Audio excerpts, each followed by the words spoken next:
এই প্লেটটা দেখছেন, এখানে এমন দুটো জিনিস আছে যেগুলো আপনার সোরিয়াসিস বাড়াচ্ছে প্রতিদিন, কিন্তু নীরবে। আপনি খাচ্ছেন আর ভাবছেন এটা তো পুষ্টিকর খাবার, ঘরে তৈরি, শাকসবজি সবকিছু ঠিকঠাক, কিন্তু আপনার চামড়া অন্য কথা বলছে। আজ 5টা খাবারের কথা বলবো যেগুলো সোরিয়াসিস রোগীর প্লেট থেকে বাদ দেওয়া দরকার। এক নাম্বারটা শুনে আপনি হতবাক হবেন, কারণ এটা বাংলাদেশে প্রায় সব রান্নাঘরে আছে। সিরিজের আগের ভিডিওতে বলেছিলাম সোরিয়াসিস আসলে পেটের বা অন্ত্রের সমস্যা, কিন্তু সেটা প্রকাশ পাচ্ছে আপনার স্কিন বা চামড়ায়।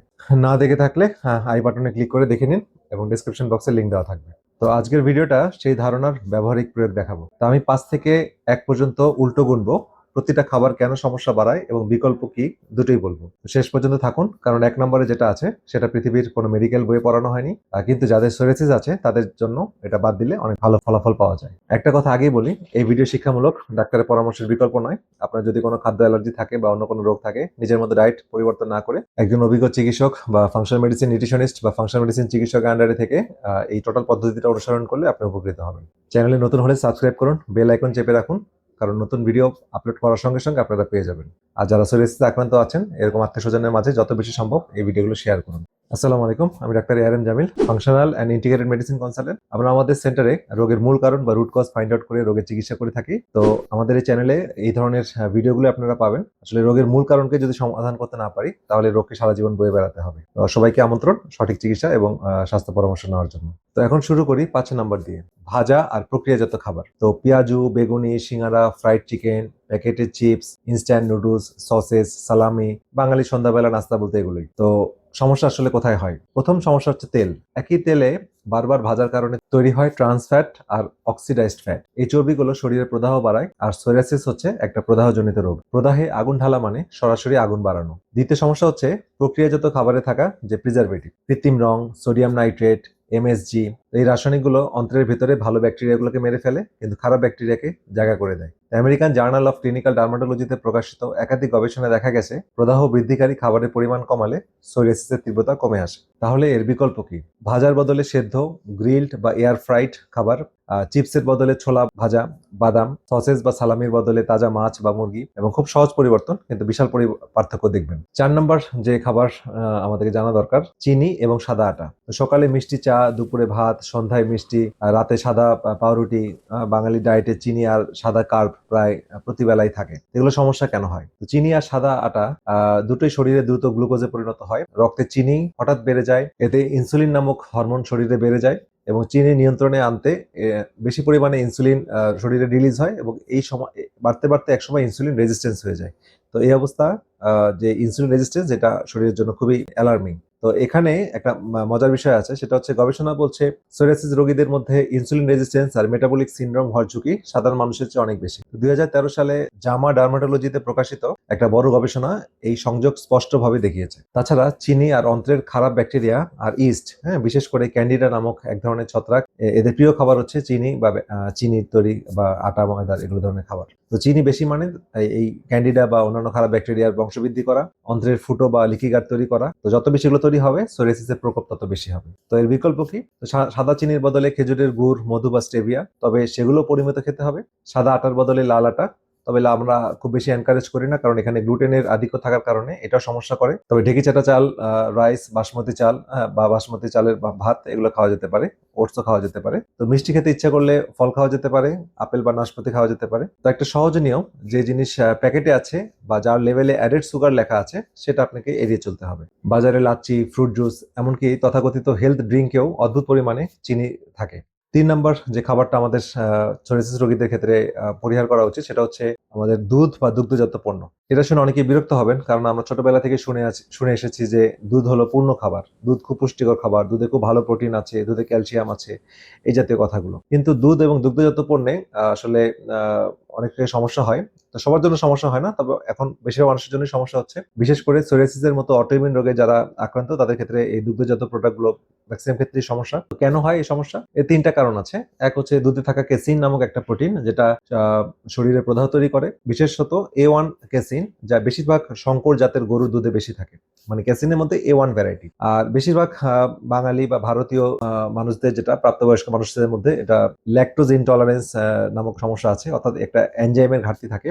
এই জন্য দুধের মধ্যে যে ল্যাকটোজ থাকে, সেটা ঠিকমতো ডাইজেশন হয় না। তো দুধে থাকা ল্যাকটোজ এর নামক শর্করা ঠিকমতো হজম হয় না, বা পেটে গাজন বা ফার্মেন্টেশন বেশি হয়, যে কারণে গ্যাস তৈরি হয়, অন্ত্রের দেয়ালে ক্ষত বা লিকি গাট সমস্যা বা এই সমস্যাগুলো বেশি দেখা দেয়। আর 3 নাম্বার হচ্ছে আজকের দুধে মানে আজকালকার দুধের মধ্যে যেটা হয় সেটা অনেক বেশি হরমোন বা অ্যান্টিবায়োটিকের মানে অবশিষ্টাংশ বেশি থাকে।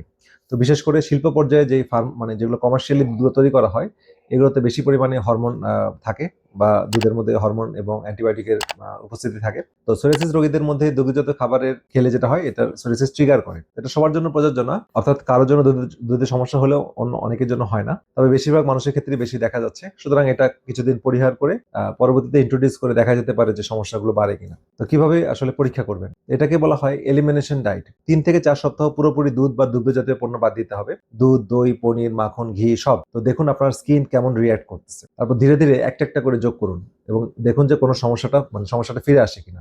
যদি না আসে, ওয়েল, আপনি এটা কন্টিনিউ করতে পারেন। গরুর দুধের বিকল্প কিন্তু আছে। তো গরুর দুধের বিকল্প হচ্ছে নারিকেলের দুধ, আমন্ডের দুধ, ওট মিল্ক। তো মাখনের পরিবর্তে অলিভ অয়েল বা নারিকেলের তেল, নারিকেলের বাটার ব্যবহার করতে পারেন। তবে মনে রাখবেন, দই আর ঘি একদম বাদ দেওয়া সবার জন্য প্রযোজ্য না, কারণ আয়ুর্বেদ বা অন্যান্য ঐতিহ্যবাহী চিকিৎসা পদ্ধতিতে ঘরে পাতা দইকে অন্ত্রের জন্য উপকারী বলে বিবেচিত করা হয়। তো নিজের শরীর দেখে আসলে ফাইনাল সিদ্ধান্ত নিতে হবে। এখন যে 2 নাম্বার খাবারটি বলবো, যেটা আমাদের সোরিয়াসিস রোগীদের জন্য খুব ক্ষতিকারক বা সমস্যা তৈরি করে, সেটা হচ্ছে লাল মাংস। হ্যাঁ, গরু, খাসি, ভেড়া, এদের যে লাল মাংস বা যারা পর্ক খান তাদের যে লাল মাংস, এগুলো খুব সমস্যা তৈরি করে। তো বাঙালির বিয়ে বাড়িতে লাল মাংস ছাড়া আসলে চিন্তাই করা যায় না। বিরিয়ানি, কাচ্চি, কাবাব, রেজালা, এগুলো তো আমরা খেয়ে অভ্যস্ত। সোরিয়াসিস রোগীর জন্য এটা আসলে সবচেয়ে বড় সমস্যার কারণ। এর কারণ হচ্ছে লাল মাংসে প্রচুর পরিমাণে অ্যারাকিডোনিক অ্যাসিড থাকে, তো যেটা শরীরে প্রদাহজনিত রাসায়নিক তৈরির একটা অন্যতম কাঁচামাল।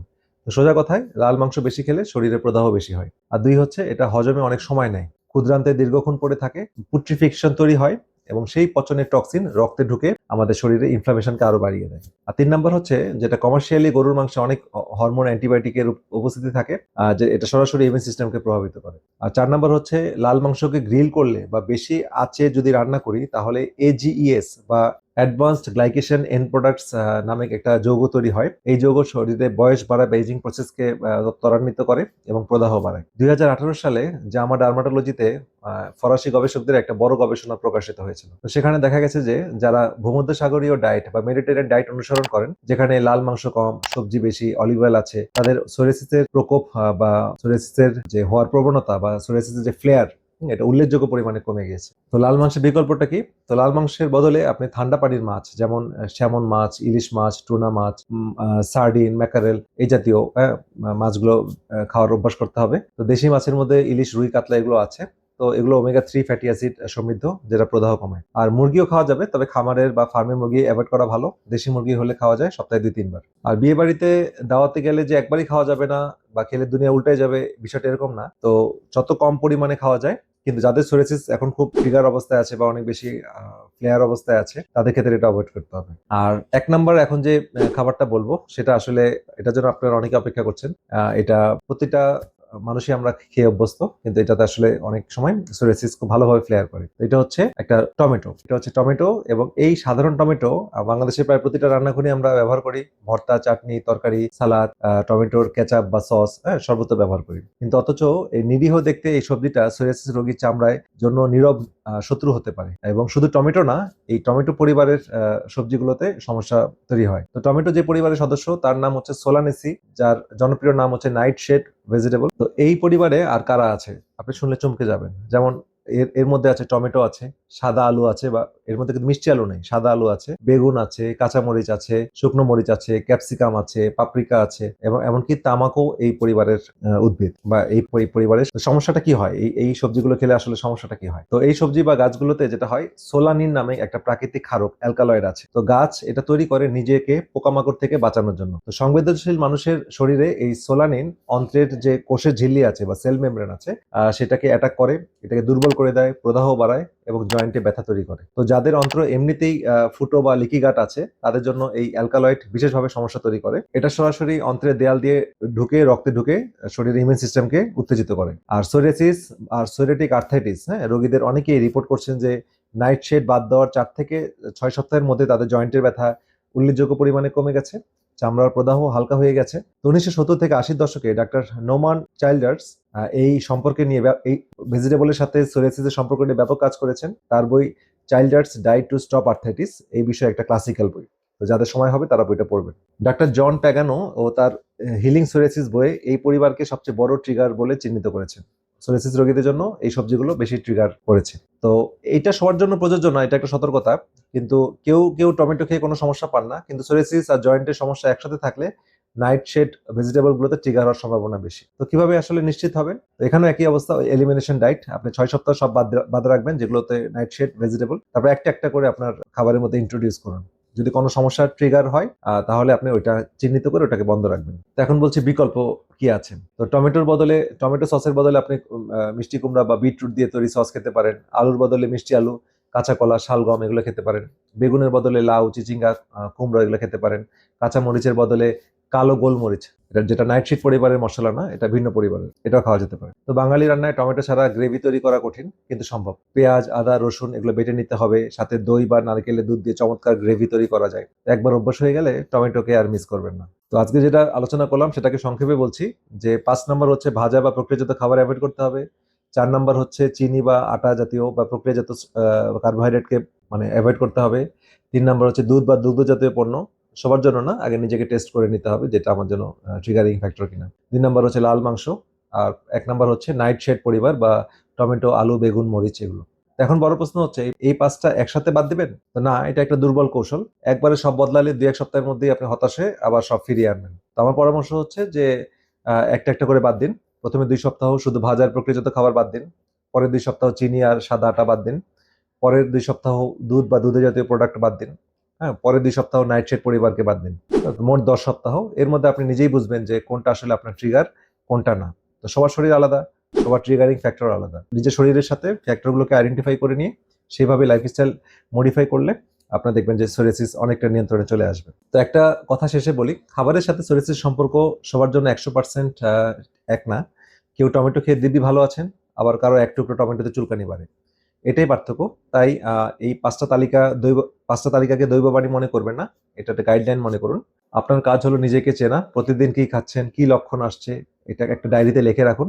2 মাসের মধ্যে আপনার ব্যক্তিগত একটা প্যাটার্ন, হ্যাঁ, এটা তৈরি হবে। তো ভিডিওটা যদি উপকার এসে থাকে লাইক করুন, এবং যাদের সোরিয়াসিস বা চামড়ার অন্য কোনো সমস্যা আছে তাদের কাছে শেয়ার করুন। আর কমেন্টে জানান এই 5টার মধ্যে কোনটা কোনটা বাদ দেওয়া আপনার জন্য সবচেয়ে কঠিন হয়ে যাচ্ছে। তো পরের ভিডিওতে আমি আরো গভীরে যাব, নাইটশেড পরিবার নিয়ে একটু ডিটেলস আলোচনা করব। তো টমেটো কেন এত বড় অপরাধী, আলু কেন চলে না, বেগুন কেন ছাড়তে হবে, এবং এই সিদ্ধান্তের পেছনে পুরো বৈজ্ঞানিক যুক্তি কি, তো সেটা নিয়ে আলোচনা করব। তো সিরিজের 4র্থ ভিডিওটি দেখার জন্য আমন্ত্রণ থাকলো, সেটা কখন অবশ্যই মিস করবেন না। তো দেখা হবে পরের ভিডিওতে। সেই পর্যন্ত সবাই ভালো থাকেন, সুস্থ থাকেন। আল্লাহ হাফেজ।